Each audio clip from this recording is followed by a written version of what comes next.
సర్వోన్నతుడైన తండ్రి నామానికి మహిమ ఘనత ప్రభావాలు కలుగును గాక. ఇదిగో వాక్యం మన యొక్క ఛానల్ ద్వారా వాక్యాన్ని వింటున్న మిమ్మల్ని తండ్రి దీవించి ఆశీర్వదించును గాక. ఆమె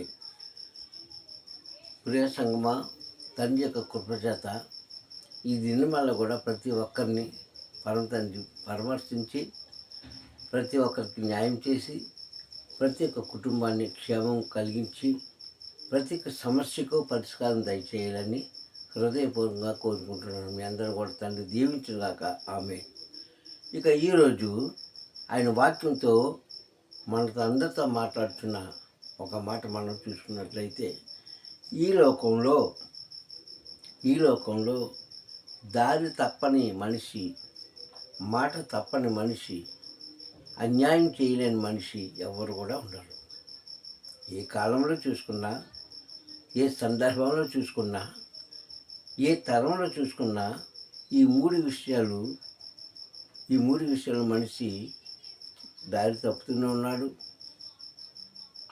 మాట తప్పుతూనే ఉన్నాడు. అన్ని విషయాలు కూడా మనిషి అతోమతంగా అయిపోతూనే ఉన్నాడు. కావున ఈరోజు ఆయన మాట్లాడుతున్న మాట,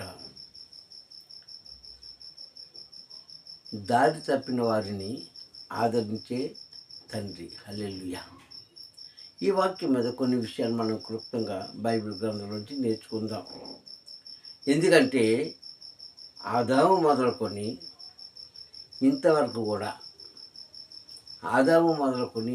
కూడా ప్రతి ఒక్కరు ఏదో ఒక విషయంలో దారి తప్పిన వారే, మాట తప్పిన వారే,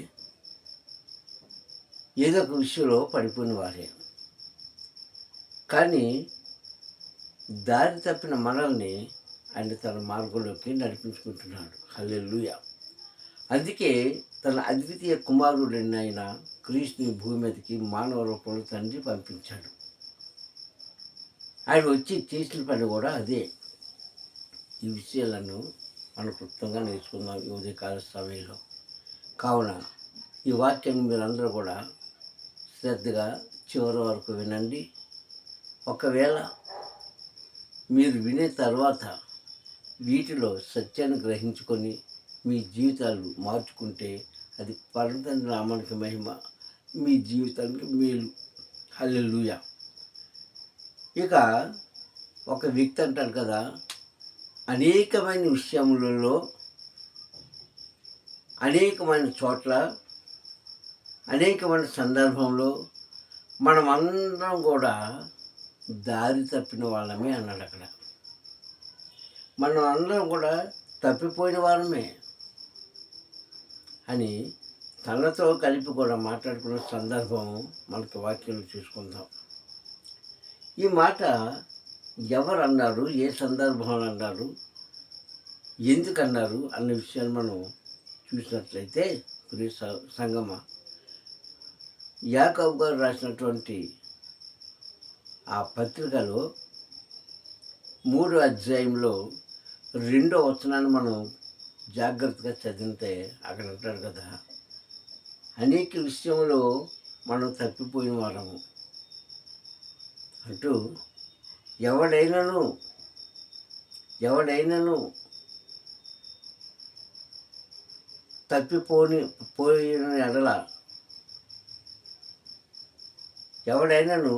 తప్పిపోలేని ఎడల, ఆ మార్గంలో నడుచుకున్న ఎడల, సత్యాన్ని ధర్మాన్ని ఆచరిస్తూ ఉన్నవాడ ఎడల ఎవరైనా ఉంటే వారు శక్తిమంతులు అవుదురు అని మాట మనం చూస్తుంటాం. సర్వమానవాళ్ళలో సర్వాధికారం కలిగిన ఏ మనుషుడైనా ఎవడైనాను దారి తప్పిపోకుండా ఇచ్చిన వాగ్దానాన్ని నిలబెట్టుకుంటూ తండ్రి నామాన్ని గణపరిచేవారు ఎవరైనా ఉంటే వారు మహాశక్తిమంతులని యాకోబు గారు తను రాసిన వ్యక్తిగత విషయంలో మనకు తెలియజేస్తున్నాడు ఈ ఉదయకాల సమయంలో. ఈ యాకోబు ఎవరు అంటే, బైబిల్ గ్రంథంలో యాకోబులు ఉన్నారు కదండి. మరి ఈయన ఎవరు? పాత నిబంధనలో ఇశ్రాయేలు యొక్క తండ్రి అయినటువంటి యాకోబు గారు ఉన్నారు. అలాగే క్రీస్తు యొక్క శిష్యులో ఒక యాకోబు గారు ఉన్నారు. అలాగే క్రీస్తు యొక్క సహోదరులో ఒక యాకోబు గారు ఉన్నారు. ఈ యాకోబు గారు ఏమంటున్నారంటే, ఇప్పుడు మనం అందరం కూడా తప్పిపోయిన వారమే. ఎక్కడ? అన్ని విషయాల్లో కూడా. అని తనను కూడా కలుపుకున్నాడు. క్రీస్తు యొక్క శిష్యుడైనటువంటి యాకోబు గారు కూడా కలుపుకున్నాడు. ఎందుకు కలుపుకున్నాడంటే, ఈరోజు మనం చాలా విషయాలు మనం ఒప్పుకోమండి. చేసింది చిన్న తప్పే, ఆడింది చిన్న అబద్ధమే, చేసినది చిన్న మోసమే కావచ్చు. కానీ ఆ చిన్న తప్పులోంచి, చిన్న అబద్ధంలోంచి, చిన్న మార్గంలోంచి మనం తప్పించుకోవడానికే మనం ఆలోచిస్తామే తప్ప, నేను చేశాను అని ఒప్పుకునేవాడు చాలామంది తక్కువ. చిన్నవారేమి పెద్దవారేమి. కనుకనే వారు శక్తిమంతులు కాలేకపోతున్నారు. ఆత్మశక్తిని సంపాదించుకునే వారుగా వారు కాలేకపోతున్నారు. ఒక మాట మాట్లాడి నేను మాట్లాడలేదు, అబద్ధం. ఒక పని చేసి నేను చెయ్యలేదు, అబద్ధం. ఒక మార్గంలోంచి తప్పిపోయి, అంటే మంచి మార్గంలో తప్పిపోయి చెడు మార్గంలోకి వెళ్ళిపోతూ, నేను మంచి మార్గంలో ఉన్నాను, చెడు మార్గంలోకి వెళ్ళలేదు, నా మీద లేని అపనిందలు వేస్తున్నారు అని చెప్పుకున్నారు చాలామంది ఉన్నారు. అయితే ఇక్కడ వాక్యం ఏం బోధిస్తుందంటే, ఆయన ఏం చెప్తున్నారంటే, మనం అందరం కూడా అనేక విషయాల్లో అన్నది తప్ప అది ఇది ఇలా అలా అని చెప్పలే. అనేక విషయాల్లో మనం అందరం కూడా తప్పిపోయాం. మనలాంటి వారిని గాడిలో పెట్టడానికి, మనలాంటి వారిని నడిపించడానికి మనకు ఆయన యొక్క ఆత్మశక్తి ఇచ్చి కాపాడడానికి పరమ తండ్రి తన కుమారుడైన క్రీస్తుని భూమి మీద పంపించారని ఆ మాటలు మనం చూసుకుంటాం. ఒకవేళ ఎవరైనా సరే దారి తప్పిపోకుండా తప్పని వారే ఉండిన ఎడల, సర్వ విషయాల్లో తప్పని వారు ఉండిన ఎడల ఉంటే వారు శక్తిమంతులు అన్నారు. ఈ మాట మనకు వర్తించదు. హల్లెలూయా. ఈ మాట మనకు వర్తించదండి. అది కేవలము క్రీస్తుకే వర్తిస్తుంది. ఎందుకంటే ఆయన ఏ విషయంలో కూడా అబద్ధం ఆడలేదు, ఏ విషయంలో కూడా మోసం చేయలేదు, ఎవరు కూడా దగా చేయలేదు, ఎవరి దగ్గర కూడా అబద్ధపు మాటలు మాట్లాడలేదు, ఎవరికి కూడా అన్యాయం చేయలేదు. ఈ గుణాలన్నీ కలిగిన వారు మనమే. అందులో యాకోబు గారు కూడా ఉన్నారు. అందుకే ఆయన అంటున్నాడు. ఆయన్ని ఎందుకు కలుపుకున్నాడు అంటే, క్రీస్తు వారు సజీవులుగా ఉండేటప్పుడు సువార్త చేసినప్పుడు ఈ శిష్యులకు ఒక భారాన్ని అప్పగించాడు ఆయన. ఏ భారము? పరలోక సంబంధమైన, పరలోక గూఢమైన అర్థంలో పరలోక రాజ్యానికి సంబంధించిన అనేకమైన విషయాలు వారికి చెబుతూ, ఇది మీరు సర్వలోకానికి వెళ్ళి సువార్త చేయండి నాయనలారా అని అప్పగించారు అన్నాడు కదా. మత్తయి సువార్త 24వ అధ్యాయంలో 14-15 వచనాలు మనం చూసుకుంటే అక్కడ మనకి ఈ మాటలు కనిపిస్తాయి. కనుక చెప్పాడు తండ్రి యొక్క సమయం ఆయనకి ఇచ్చాడు. ఆయన శరీరాన్ని విడిచి మహిమ శరీరం ధరించుకొని తన తండ్రి దగ్గరికి వెళ్ళిపోయాడు. బాగానే ఉంది. మరి చెప్పిన పని వీరు చేశారా? 12 మంది శిష్యులు చేయలేదు. ఆ చేయలేని వారిలో, దారి తప్పిన వారిలో, మాట తప్పిన వారిలో యాకోబు గారు కూడా ఒకడు. అందుకని అంటున్నాడు, మనం అందరం అన్నాడు అక్కడ. ఆయన కూడా దారి తప్పాడు. కానీ ఉద్దేశించి ఏర్పాటు చేసుకున్న క్రీస్తు, మీరే రేపటి దినాన్న ఈ లోకానికి సువార్త చేసేవారిని చెప్పుకున్న క్రీస్తు మరలా వచ్చి మహిమ శరీరంతో వచ్చి వారికి బోధించి పరిశుద్ధ ఆత్మను వారికి ఇచ్చి అనేక విషయాలు వారికి చెప్పి ఆయన ఆరోండే వెళ్ళిపోయాడు. హల్లెలూయా. ఆయన వెళ్ళిపోయాడు మళ్ళీ.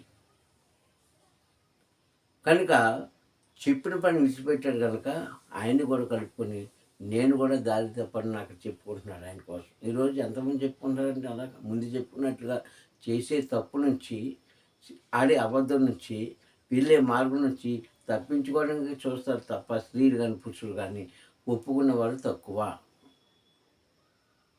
కానీ ఈయన ఒప్పుకుంటున్నాడు. మనం చాలా విషయాల్లో దారి తప్పిపోతున్నాం ఇప్పుడు సంగమా. ఇది మనకు తెలియట్లేదు.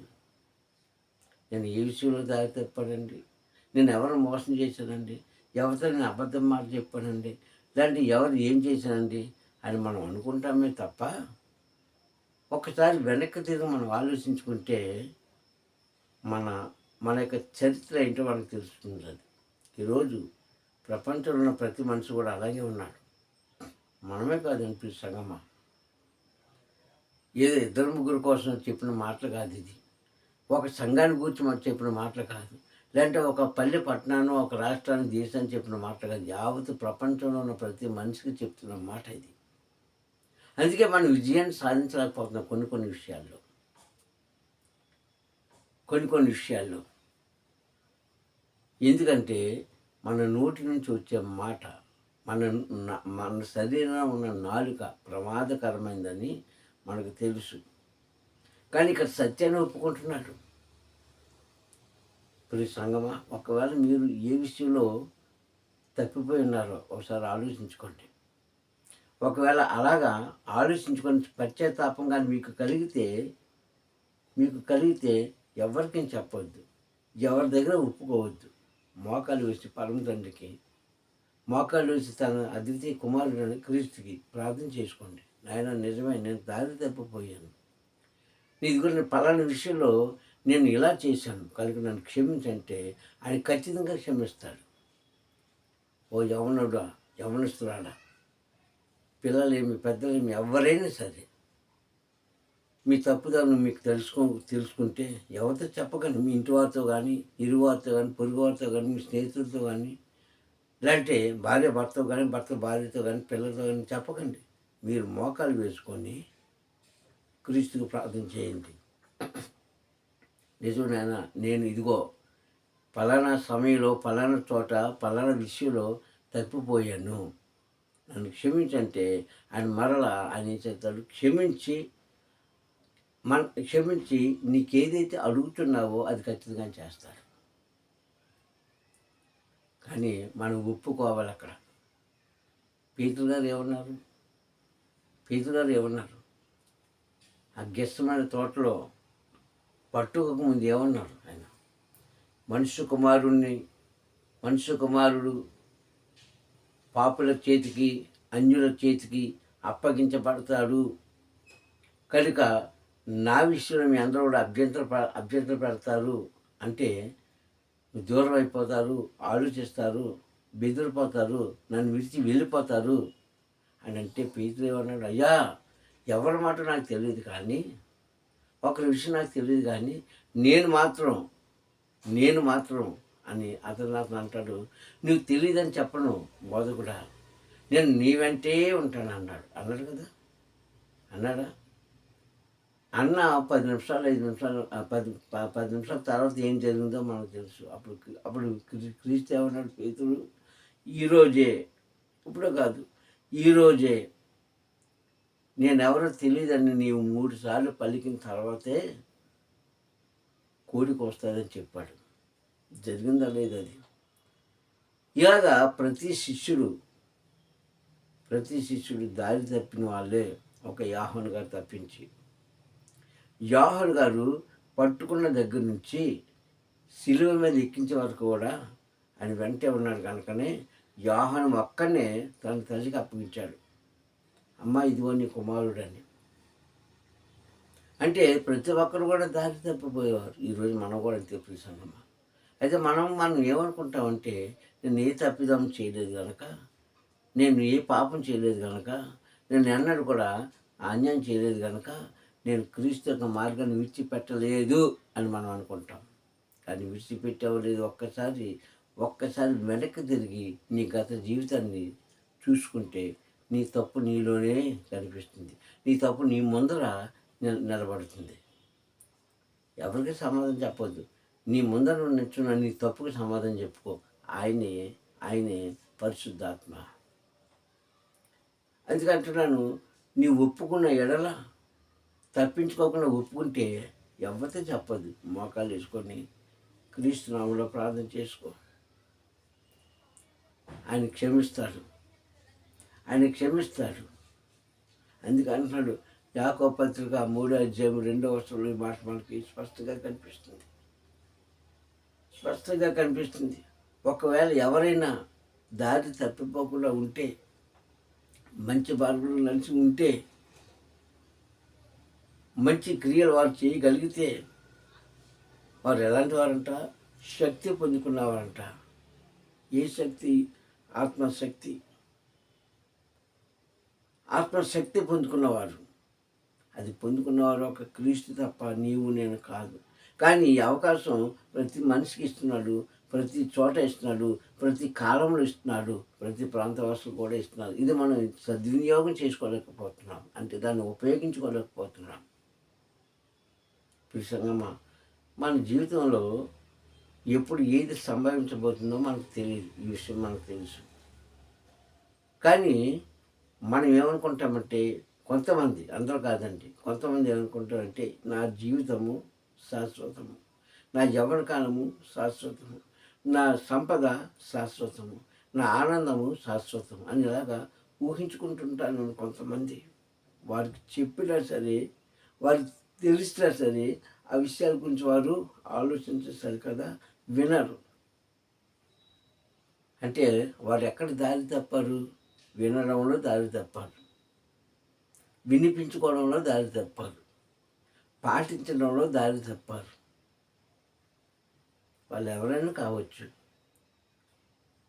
ఎవరైనా కావచ్చు. ఒక మనిషి ఒక మాట చెప్పినప్పుడు దాన్ని అవలంబించడానికి ప్రయత్నం చేయాలి తప్ప, మంచిదైతే చెడ్డదైతే వినకండి, చెడ్డ మాట అయితే వినకండి, చెడ్డ మార్గంలోకి అయితే వెళ్ళకండి, చెడ్డదైతే మీరు పాటించకండి.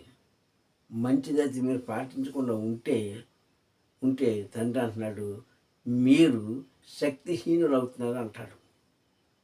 మనం శక్తిహీనులు కాదు మనం. ఎందుకంటే సాక్షాత్తు ఆయన ఏర్పాటు చేసుకున్న ప్రజలము, ఆయన పిలుచుకున్న ప్రజలము, ఆయన మేపుతున్న గొర్రెలము, ఆయన రాజ్యానికి వారసత్వం సంపాదించుకున్న వారసులము. మాటలు కాదు, క్రియలు కూడా ఉండాలి. అందుకే నేనంటాను, దారి తప్పి నడవకండి దయచేసి. ఎవరైనా సరే దారి తప్పి నడిస్తే అది మన జీవితానికి తెల్ల కాగితం మీద నల్ల చుక్క పడినట్లుగా చుక్క పడుతుంది. ఆ నల్ల చుక్కని ఎప్పటికీ కూడా నీ జీవితం నుంచి ఎవరూ తుడిచివేయలేరు. కనుక ఇక్కడ యాకోబు గారు కూడా అంటున్నాడు, నేను తప్పు చేశాను అని ఒప్పుకుంటున్నాడు. అది ధైర్యం కలిగి చెప్పిన మాట. 12 మంది శిష్యులు కూడా తప్పు చేశారు. ఎక్కడ తప్పు చేశారు? ఆయన చెప్పిన పని విడిచిపెట్టేసి వారి సొంత కార్యాల్లోకి వెళ్ళిపోయారు. అది కూడా తప్పే. కనుక వారిని క్షమించిన తండ్రి నిన్ను నన్ను క్షమిస్తాడు. వారి వైపు ఉన్న క్రీస్తు మన వైపు ఉంటాడు. వారికి ఇచ్చే శక్తి మనకే ఇస్తాడు. ఎప్పుడో తెలుసా? తప్పిదములు ఒప్పుకునేటప్పుడు. మళ్ళా చెప్తున్నాను, ఒక తప్పిదం చేసినప్పుడు అది చిన్నది కావచ్చు, పెద్దది కావచ్చు, ఒప్పుకున్నవాడు ధన్యుడు, ఒప్పుకొని దాన్ని విడిచిపెట్టినవాడు మహాధన్యుడు అని ఈ వాక్యం ద్వారా తెలియజేస్తున్నాం ప్రియ సంగమా. కనుక మనం ఈ యొక్క వాక్యం మీరు ఎక్కడైతే పొరపడ్డారో, ఎక్కడైతే విడిచిపెట్టుకున్నారో దాన్ని చేత పట్టుకొని మీరు మోకరించి ప్రార్థన చేసి పశ్చాత్తాపంతో తండ్రిని అడిగితే ఖచ్చితంగా మన పాపానికి క్షమాపణ ఉంటుంది. పాప క్షమాపణ తండ్రి ఇస్తాడని తెలియజేస్తున్నాను. ప్రార్థించుకుందాం.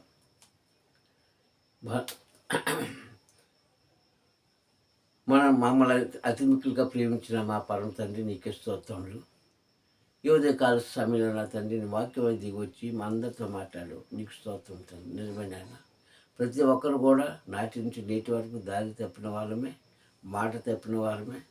అయ్యో తండ్రి, అన్ని విషయాల్లో కూడా తండ్రి అనేక విషయాలు మేము ఓడిపోయిన వారమే. అయినప్పటికీ తండ్రి నీ పరిశుద్ధమైన ఆత్మతో నీ వాక్యంతో మాతో మాట్లాడి నిలబెట్టి అయ్యా మాకు కావాల్సిన రక్షణ కలిగించి మమ్మల్ని మంచి మార్గంలో నడిపించి ఇదిగో తండ్రి ఈరోజు మాకు ఇచ్చిన జీవన విధానాన్ని బట్టి స్తోత్రం చెల్లిస్తున్నాను. ఎంతమంది అయితే ఈ మాటలు వింటున్నారో ప్రతి బిడ్డలతో మీరు మాట్లాడండి. ఎందుకంటే ఈ మాటలు నీవి, వాక్యం నీది, తండ్రి ప్రవక్త నీది, మార్గం నీది కనుక అయ్యా ఆ మార్గంలో మేమందరం కూడా కలిసి నడవడానికి సహాయం చేసి అయ్యా మేమందరం కూడా తండ్రి చేసిన పాపాలు క్షమించే తండ్రి మమ్మల్ని అందరం కూడా తండ్రి చేస్తే దారి తప్పేవారుగా కాకుండా అయ్యా నీ దరి చేరేవారుగా మమ్మల్ని దీవించి ఆశీర్వదిస్తామని మా ప్రియ రక్షకుడైన క్రీస్తు నామములో ప్రార్థన అడుగుతున్నాను పరమ తండ్రి. హల్లెలూయా, హల్లెలూయా, హల్లెలూయా.